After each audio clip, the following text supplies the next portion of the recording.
Apa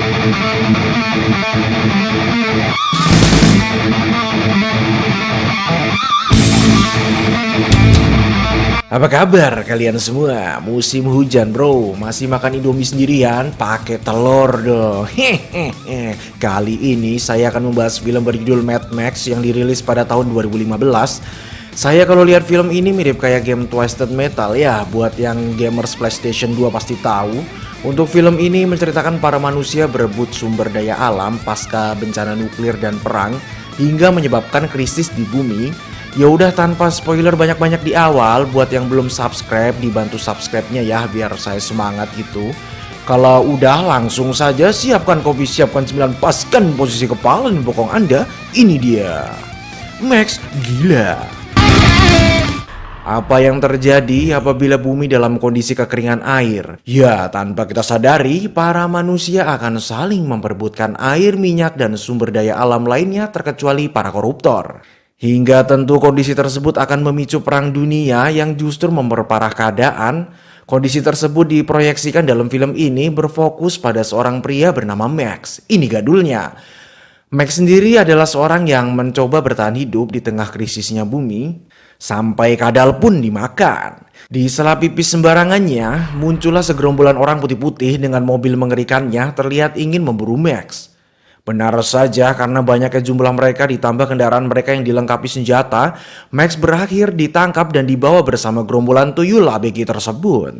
Singkat cerita, kita diperkenalkan dengan seorang pria bertopeng mengerikan dan memiliki tubuh rusak akibat terpapar radiasi nuklir. Pria tersebut bernama Joe. Ia merupakan seorang penguasa di mana ia memiliki berbagai sumber daya alam termasuk air dan minyak yang ia simpan sendiri. Karena hal tersebutlah para manusia-manusia tak berdaya terpaksa menyembah untuk bertahan hidup karena tak ada jalan lain untuk melawan di tengah krisis yang melanda.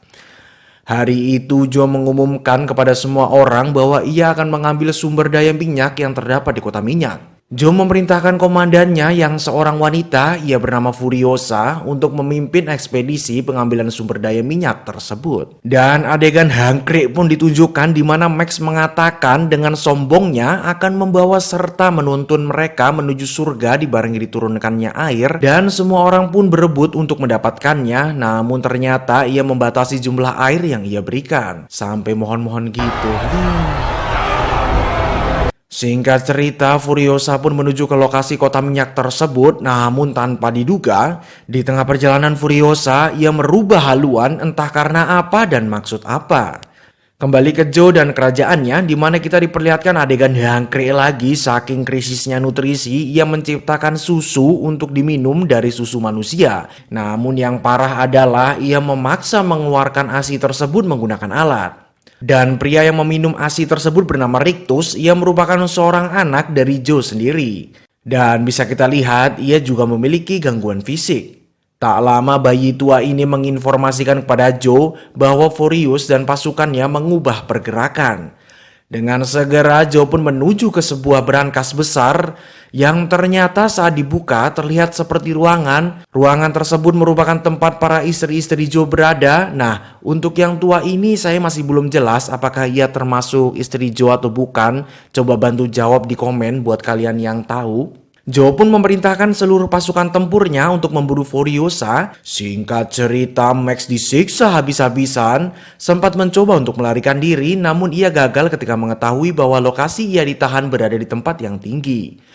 Yang ternyata tujuan Max ditangkap adalah untuk dijadikan seorang tawanan pendonor darah untuk salah satu prajurit yang membutuhkan darah. Prajurit tersebut bernama Nux. Di waktu yang sama, armada Joe pun diterjunkan mulai dari kendaraan tempur kecil, besar sampai grup hore beraliran underground metal.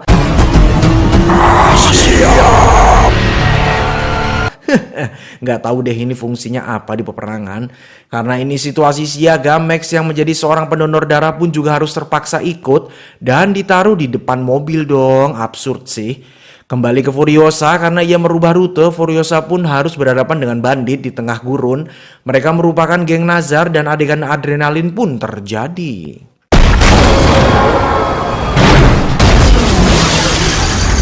Di sela pertarungan dengan mobil-mobil landak, muncullah pasukan Joe dengan jumlah banyak mengikuti Furiosa. Di sini Nux sangat berambisi serta terobsesi terhadap surga yang dijanjikan Joe. Ia bersikeras menjadi orang yang akan menjemput istri-istrinya agar ia menjadi orang yang lebih dulu dibawa Joe ke Valhalla. Karena geng Nazar menghalangi penangkapan mereka, Nux pun membantu Furiosa terlebih dahulu untuk mengalahkan geng Nazar, yang selanjutnya ia akan menangkap Furiosa. Namun tanpa diduga peperangan mereka semakin ekstrim di mana terdapat badai pasir raksasa. Di sini kita diperlihatkan pemandangan unik dan mengerikan di mana di dalam badai tersebut terdapat puluhan pusaran tornado disertai petir. Furiosa pun menggunakan tornado tersebut untuk melumpuhkan Nux. Ketika kendaraan Nux berhasil dihancurkan Furiosa, Max pun menggunakan kesempatan tersebut untuk melarikan diri. Karena ia dirantai dan darahnya terikat dengan Nux, terpaksa Max membawanya untuk mencari Furiosa. Tak lama Furiosa bersama dengan beberapa wanita pun akhirnya terlihat. Dengan segera Max menghampirinya dengan maksud mencuri kendaraan untuk melarikan diri dari kaum-kaum absurd tersebut. Ya, mereka merupakan istri-istri dari Joe, tapi si Joe ini BDSM ya, sampai diborgol gitu loh. Positif aja, mungkin biar nggak dijelajahi para buaya. Hehe. Dengan sebuah shotgun di tangannya, ia mengancam gerombolan wanita tersebut untuk menuruti perintahnya.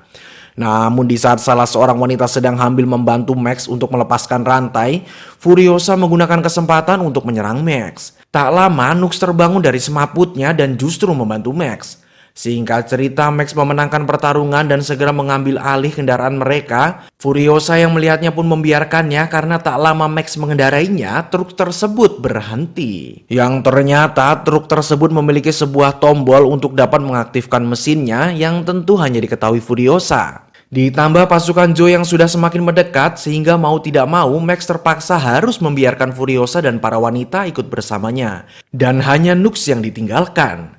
Singkat cerita, Furiosa dan Max menuju ke sebuah tempat yang berada di antara tebing-tebing. Di sini Furiosa ingin melakukan sebuah perjanjian dengan geng penguasa lahan tersebut, di mana isi persetujuannya adalah Furiosa akan memberikan minyak kepada mereka dan Furiosa meminta untuk dibantu melawan pasukan Joe. Namun karena negosiasi tak kunjung selesai, pasukan Joe pun sampai, terpaksa para geng tebing menghancurkan puing-puingnya. Namun setelah dihancurkan, Furiosa justru melarikan diri dan berakhir tangki minyak meledak. Karena jalan terputus oleh reruntuhan puing, Joe pun memutuskan bergerak sendiri bersama dengan Nux karena ia adalah orang yang berhasil bertemu dengan Furiosa dan Max. Dengan menaiki reruntuhan, Joe pun segera mengejar Furiosa. Di sela pengejaran, Nux meminta restu kepada Joe untuk membunuh Furiosa dan lagi-lagi di sini Joe memberikan janji palsu dan kata-kata manis seolah ia adalah makhluk yang akan membawanya menuju surga. Dajjal emang.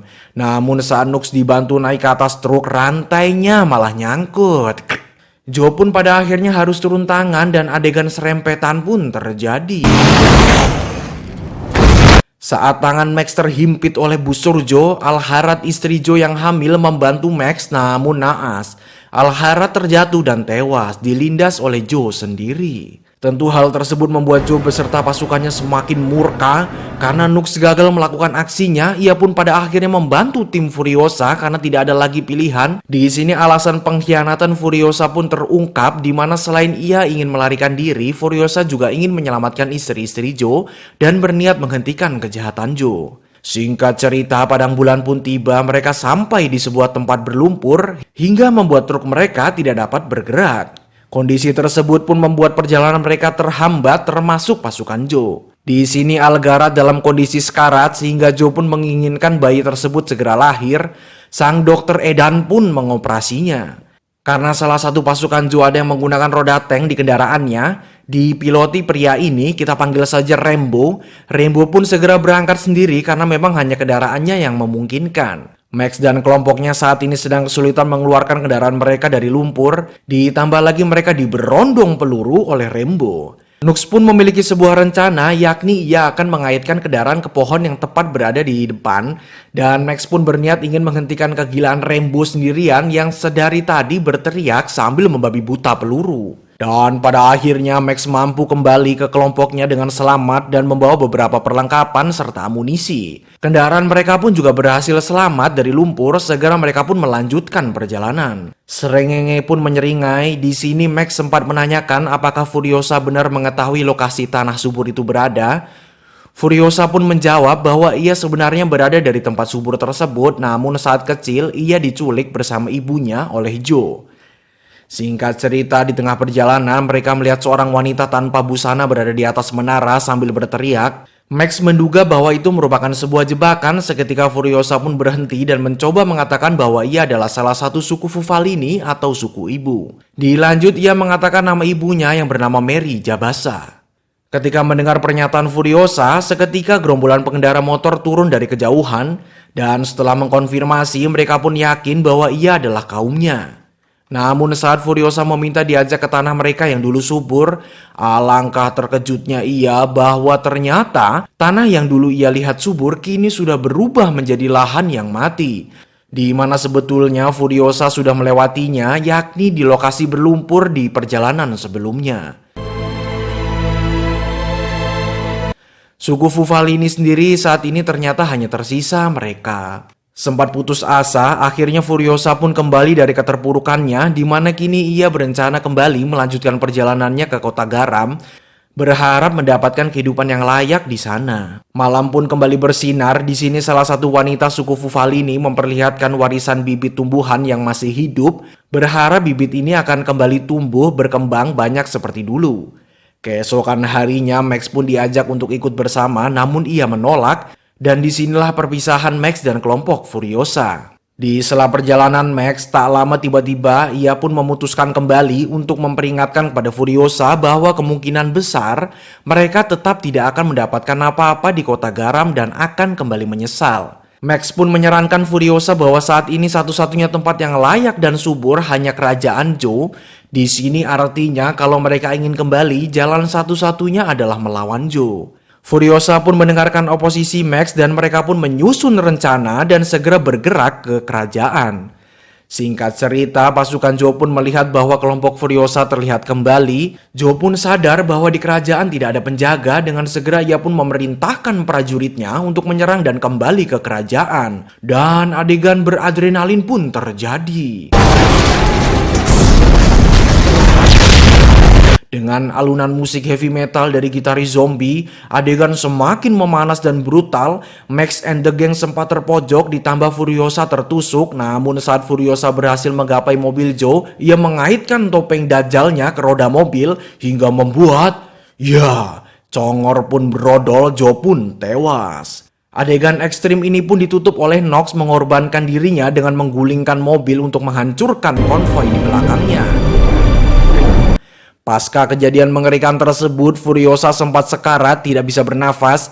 Namun Max memberikan solusi dengan menusukkan di bagian pinggang untuk melancarkan sirkulasinya dan Furiosa pun dapat kembali bernafas. Singkat cerita, mereka pun berhasil sampai ke kerajaan. Penghuni kerajaan sempat terkaget kenapa Furiosa yang kembali tanpa pasukan dan Joe. Namun saat mayat Joe ditunjukkan, serontak rakyat bersorak berikut dengan pengikut Joe yang keheranan dan mereka pun dibawa masuk ke kerajaan. Mulai saat itu seluruh sumber daya alam tidak akan lagi dimonopoli.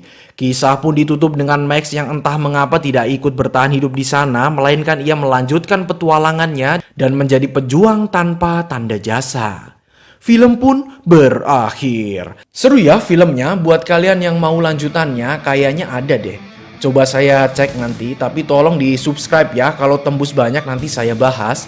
Untuk filmnya saya beri nilai 90, harus banget sih kalian tonton ini fullnya. Cuma awal saya lihat film ini tuh saya kira film lawas karena nuansanya tuh oren-oren gitu. Gak taunya keren ini, brutal. Oke gitu aja, jaga kesehatan ya, musim hujan ini sekarang, jangan lupa ngopi juga. Sekian.